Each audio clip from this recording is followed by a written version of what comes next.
Үзэгч та бүхэнд энэ өдрийн мэндийг хүргэе. Цагдаа дотоодын цэргийн байгууллагын алба хаагчдын үйл ажиллагааг иргэд олон нийтэд сурталчлах, гэмт хэрэг зөрчлөөс урьдчилан сэргийлэх, иргэдийн эрх зүйн боловсролыг дээшлүүлэх зорилгоор бэлтгэн хүргэдэг амрын гэрийн нэвтрүүлгийн ээлж дугаар эхлэхэд бэлэн боллоо.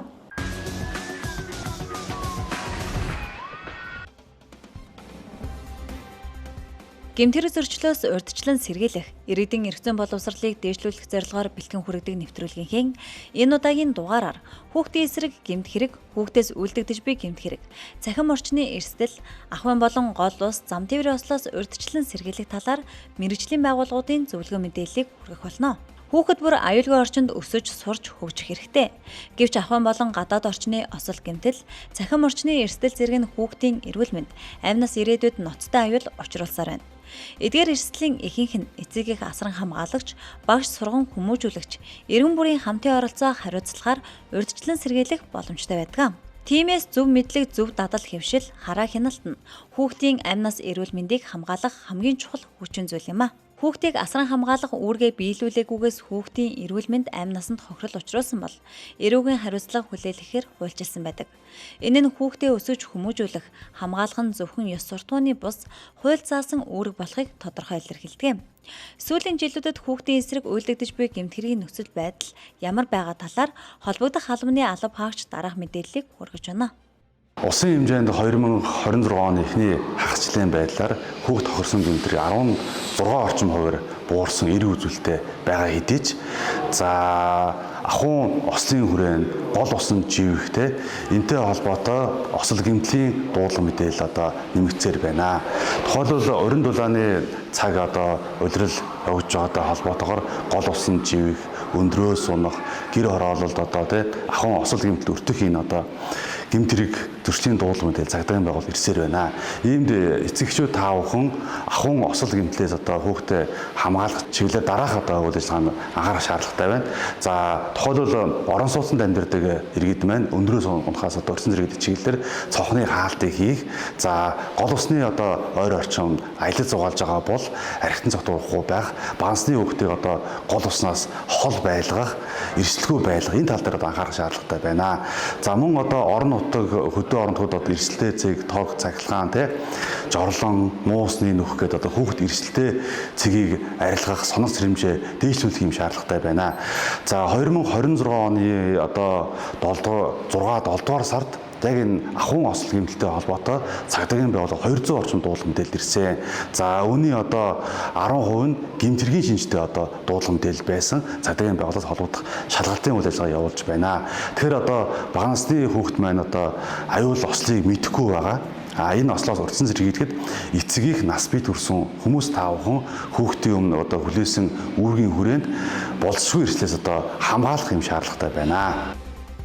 Хүүхэд цахим орчинд өртөх гэмт хэрэг зөрчлийн хэлбэр улам нарийсаж, шинэ арга хэлбэрээр үйлдэгдэх болсон байна. Гар утас, цахим тоглоом, нийгмийн сүлжээ, мессежийн платформод хүүхдийн өдөр тутмын хэрэглээ болсон хэдий ч үүний гэмт этгээдүүд хууль бус үйл ажиллагаанд ашиглах тохиолдол нэмэгдэж байгаа юм а. Ялангуяа хуурамч цахим хаяг ашиглан хүүхдтэй холбоо тогтоох, итгэлийг нь олж хувийн мэдээлэл авах, садар самуу агуулгатай зураг бичлэг илгээх, улмаар дарамт шахалт үзүүлэх зэрэг гэмт хэрэг түгээмэл бүртгэгдэж байна.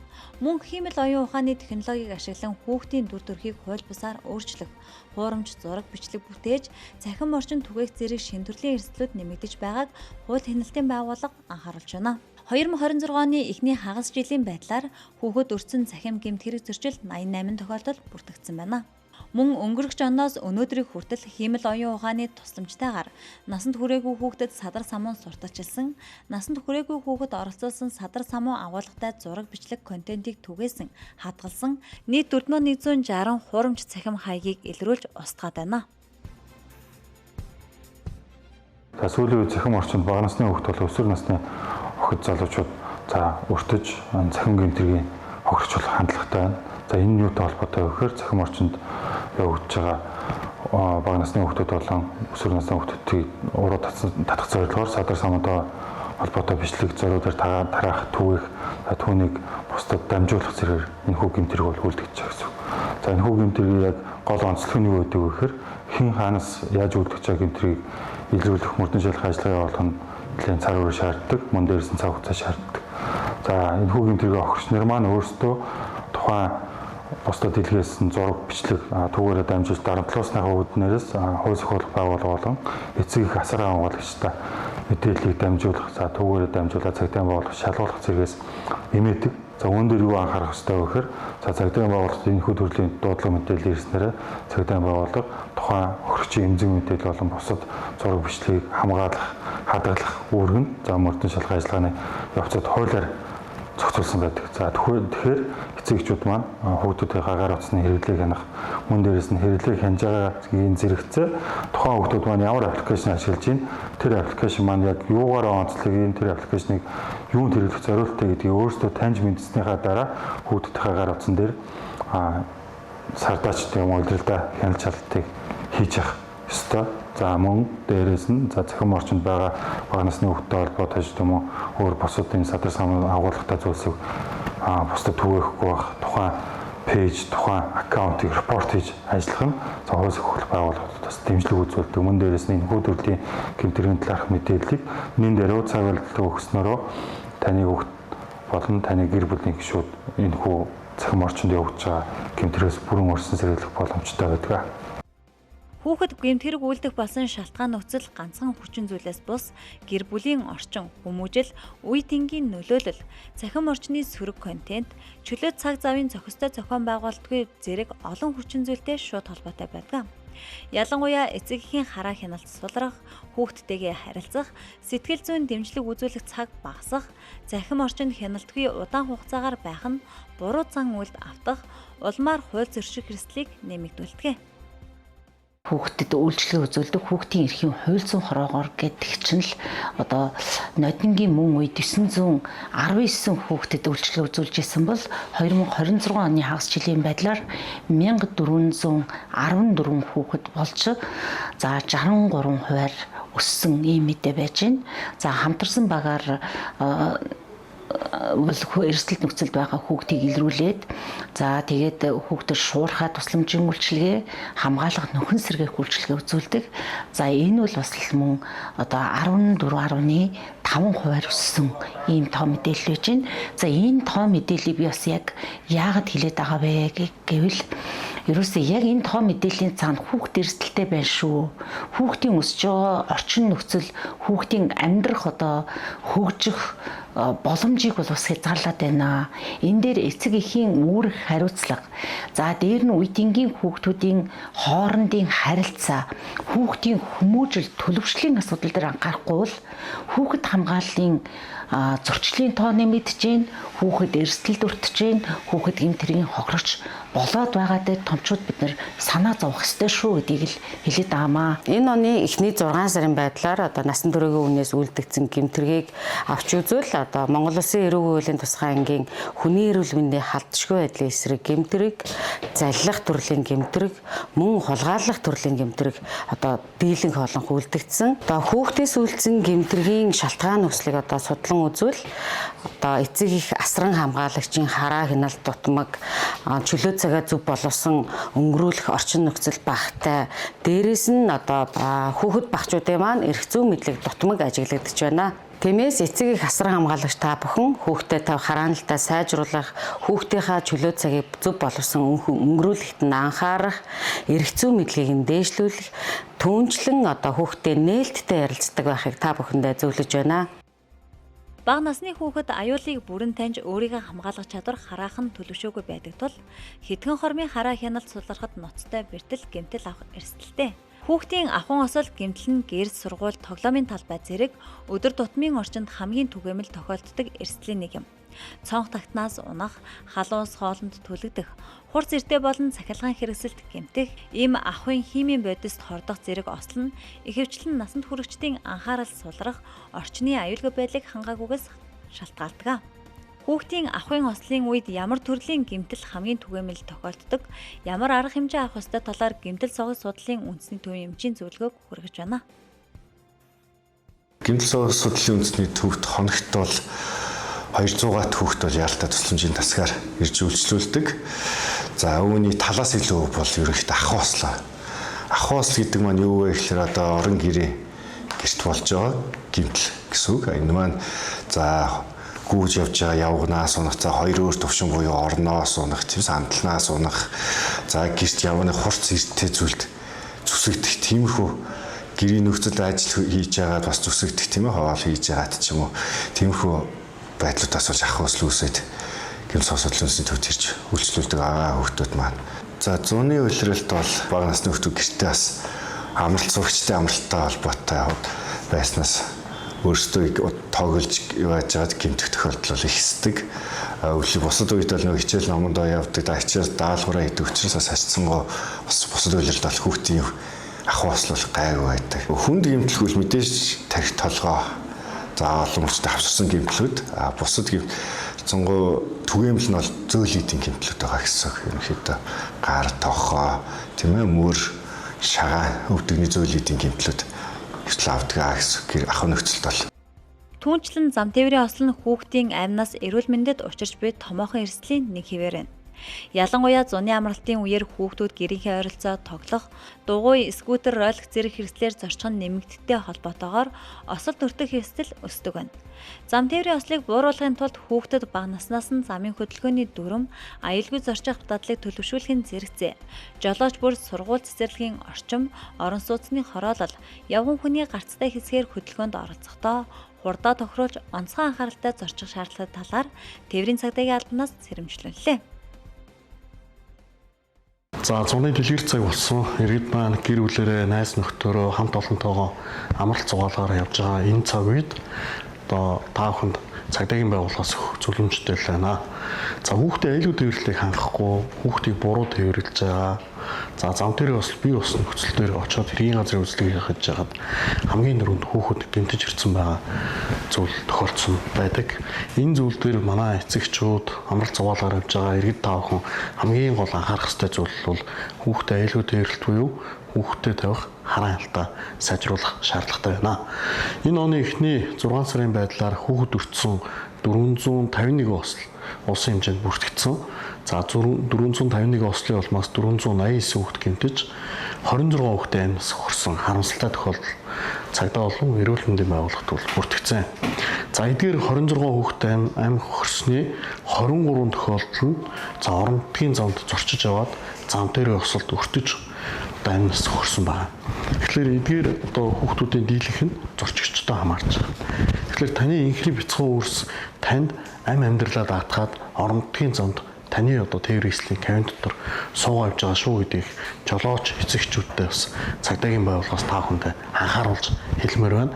За ер нь хүүхэд өртөж байгаа, гэмтэж байгаа осол дээр гол төлөв хүүхдээ аюулгүй тээвэрлэлт буюу зориултын суудал дээр суулгахгүй, за хойноос сул чөлөөтэй авч явах, мөн одоо хамгаалах бусын зөвлөхгүйгээр багажиндаа орд саад өгөх гээд эрсдэлтэй алхмуудыг эцэгчүүд маань одоо бий болгосоор байна. За мөн дээрээс нь хөдөлгөөн эхлэхдээ зам орчноо шалгалгүйгээр одоо тухайн амралтын газар буюу байгалийн үзэсгэлэнтэй газар байж байгаа төлөвлөлтөө тухайн тээврийн эслийн ойр орчинд тоглож байгаа буюу сууж байгаа хүүхдийг дайрж мөрөж хэмтэх амь нэсийн хорох тохиолдлоос бүртгэж байгаа. За яг энэ баяр наадмын амралтын өдрүүдээр бол 2 тохиолдол бол улсын хэмжээнд бүртгэгдсэн байгаа. Насны байдал нь 2-оос 3 насны одоо 2 хүүхэд машины одоо ойр орчинд тоглож байгаад зам орчин ашиглаагүй бол нас тухайн хүүхдийг дайрж амь нэсийн хөрөөсөн харамсалтай осол бүртгэгдсэн. Тэгэхээр эцэгчүүд та бүхэн одоо яг амралт зугаалгаар явж байгаа үед амралтын газар очисон ч гэсэн хүүхд тавих хараан хялтаа сайжруулаарай. Уран дулааны улиралд иргэд гол мөрөн нуурын эрэг давуу амарч аялж зугаалах нь нэмэгддэг. Үүнийг дагаад усны ослын эрсдэл тэр дундаа хүүхэд өртсөн осол харамсалтайгаар амнасаа алдсан тохиолдол жил бүр бүртгэгдсээр байна. Ихэнх усны осол нь байгалийн хүчин зүйлээс бус хүний болгоомжгүй үйлдэл хайхрамжгүй байдлаас шалтгаалдаг. Хүүхдийг хараа хяналтгүй орхих, зориултын бус газарт усанд орох, согтууруулах хундаа хэрэглэсэн үедээ гол усанд орох, аврах хантаас хэрэглэхгүй байх, стандартын шаардлага хангаагүй эд зүйлс ашиглах нь ослын эрсдлийг эрс нэмэгдүүлдэг байна. Бага насны хүүхдүүд маань одоо 100 цаг болчихсон болохоор найз нөхдөөрөө за нийлээд одоо дугуйтаагаар одоо явганаар гол ус руу орох тохиолдол маань нэмэгдэж байна. За үүнтэй холбоотойгоор гол усны ослын одоо эрсдэл маань нэмэгдэж байна. За тухайлбал 7 сарын 6-ны өдөр одоо Яармгийн гүүрний хойтолд одоо 7-оос 11 насны 2 хүүхэд одоо голын усанд энтсэн юм харамсалтай тохиолдол гарсан. За нийслэлийн онцгой байдлын газраас одоо мэргэжлийн байгууллагуудтай хамтран гол усны ослоос урьдчилан сэргийлэх чиглэлээр мэдээлэл сэрэмжлүүлгийг хүргэн ажиллаж байгаа хэдий боловч иргэдийн маань өөрсдийн хайхрамжгүй байдлаас болж одоо гол усны ослын тохиолдол маань буурахгүй байна.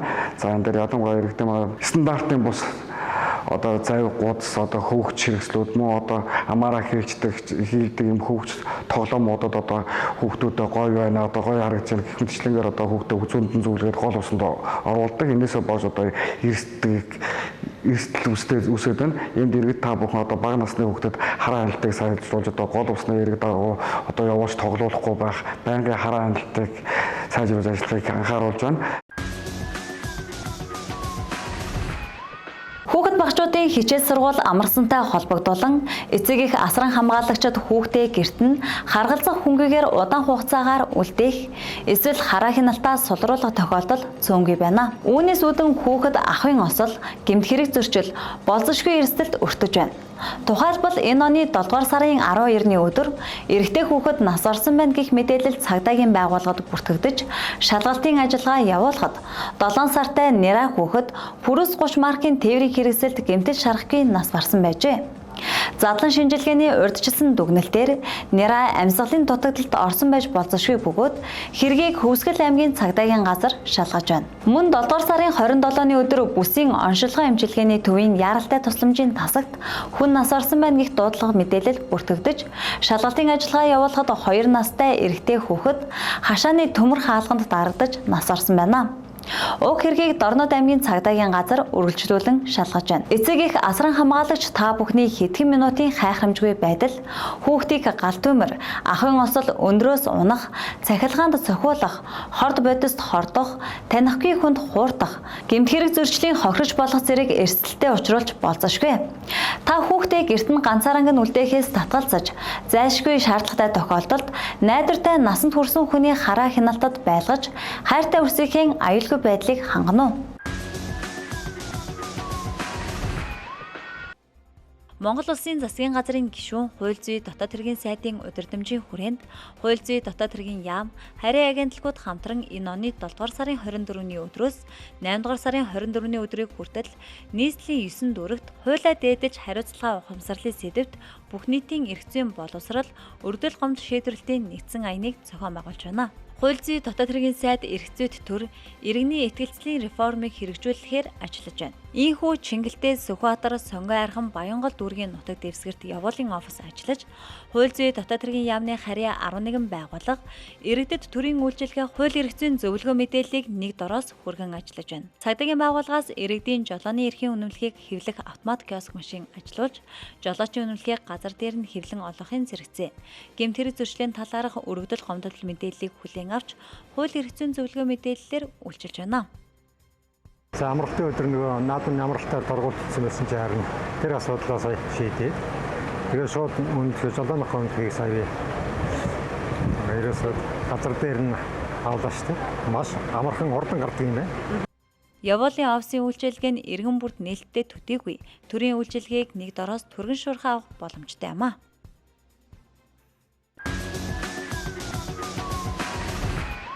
Нэвтрүүлэгтээ хамт байсан баярлалаа. Амар тайван амьдралын төлөө хамтдаа.